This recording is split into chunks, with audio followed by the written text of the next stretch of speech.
Em 324 a.C., numa época em que Alexandre o Grande realizava suas grandes conquistas, seus soldados tentaram fazer um grande motim contra ele.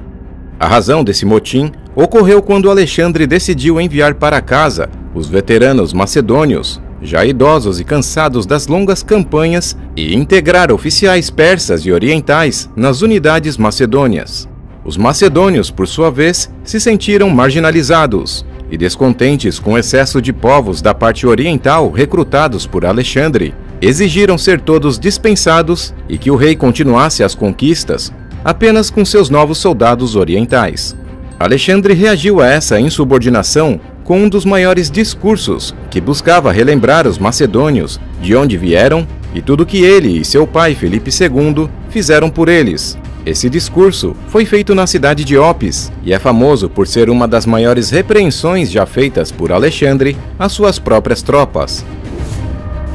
O que estou prestes a dizer não é com a intenção de impedi-los de retornar para suas casas. Até onde me importo, podem ir para onde desejarem, mas quero que saibam como me trataram e como eu tratarei todos vocês.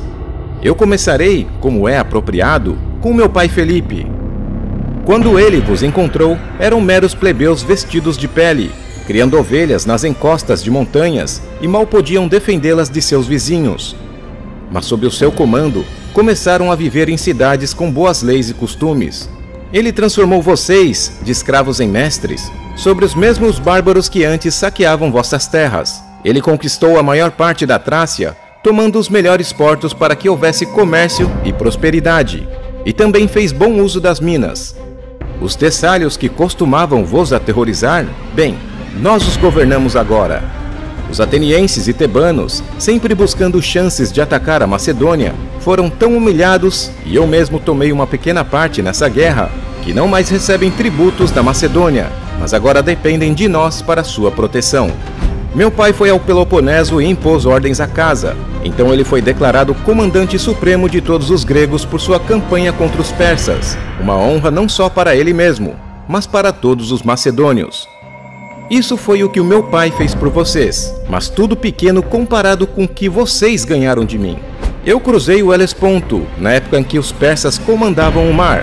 Eu derrotei os sátrapas do grande rei Dário. Eu fiz de vós senhores da Jônia, da Eólia, Frígia e Lídia, e tomei também Mileto com um cerco. E o restante das terras renderam-se por vontade própria, e as riquezas deles tornaram-se suas.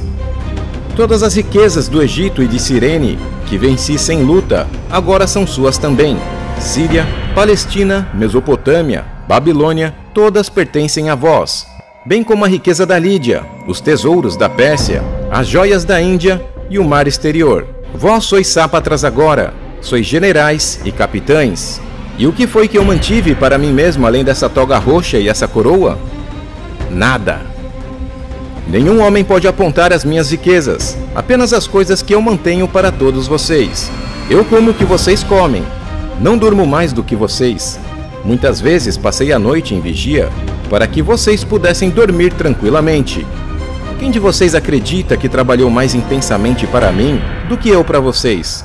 Ah, e por favor, se tem cicatrizes, tirem vossas vestes e mostrem a mim, e eu mostrarei as minhas.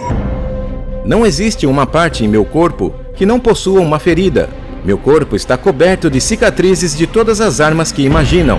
Espadas, flechas, pedras e clavas, tudo pelo bem das vossas vidas, vossa glória e vossas riquezas. E ainda assim, aqui estou, liderando a todos, como conquistador da terra e mar, rios, montanhas e planícies. Nós celebramos nossos casamentos juntos, e muitos de vossos filhos serão meus primos. Eu paguei as vossas dívidas, apesar do fato de serem pagos bem o bastante e saquearem todas as cidades que tomamos.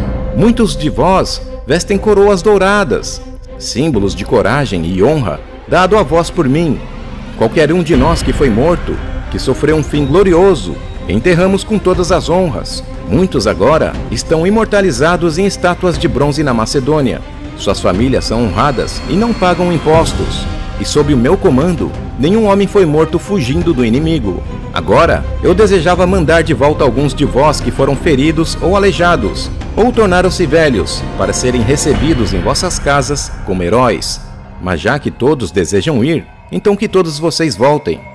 Voltem para casa e contem que seu rei Alexandre, o conquistador dos persas, medos, báctrios e citas, que agora governa sobre os partas, corásmios, hircanos até o mar Cáspio, que marchou sobre as cordilheiras do Hindukush, que cruzou os rios Amudária e Tanais, e até mesmo foi o primeiro a cruzá-lo desde o próprio Dionísio, que velejou para o grande mar, que cruzou o deserto da Gedrósia, onde ninguém jamais havia levado um exército. Eu teria cruzado o rio Rifazes também, se não tivessem se acovardado.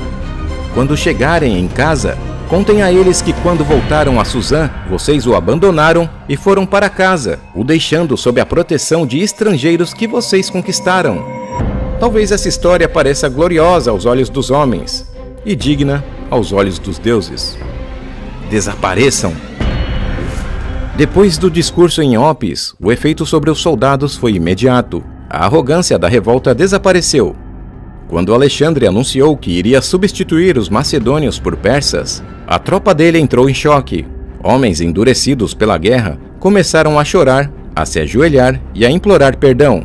Estendiam as mãos ao rei, suplicando para não serem deixados de lado, para não perderem o lugar que acreditavam ter conquistado ao seu lado durante anos de campanha. A revolta virou arrependimento coletivo. Os soldados reconheceram o erro e pediram reconciliação, e aceitaram a autoridade absoluta do rei. Alexandre então os perdoa e reúne a todos, tanto macedônios quanto persas, em um grande banquete que simbolizava a união do exército.